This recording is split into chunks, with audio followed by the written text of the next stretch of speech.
Here's a tutorial for the applied I-cord trim for the Waltz of the Flowers set. The first thing you need to do is knit yourself an I-cord. So you do that by casting on 3 stitches, knitting those 3 stitches, and then, knitting them and then pushing them all to the opposite side of the needle, and then you just knit them again and continue on in that way till you have a long tube. When it comes time to apply the I-cord to the sweater, you're going to start on the left side. So this is just a mock little tiny left side. So it's left side as you wear it. So you're going to actually turn it upside down, and it says to start at the very end of the V-neck. So you're going to start right here, and it's about 1.25 inches from the hem of the sweater. So what you do is you start by picking up the first stitch here at the end of the V on the back end of your needle that the stitches are on. You're going to knit the first 2 as you did when you made the I-cord, and then these last 2 you're going to knit together through the back loop.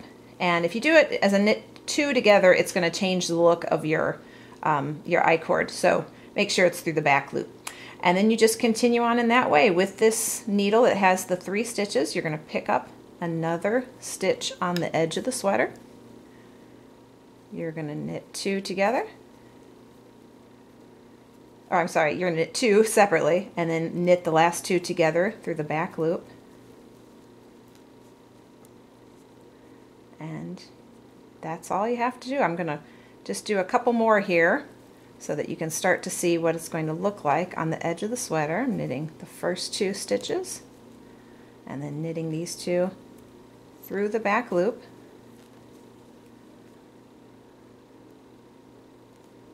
And one more. Pick up that edge. And I wish I could say it's a 1-to-1 ratio when you're picking up stitches on the edge, but it's really not. Sometimes you end up picking up a couple extra stitches.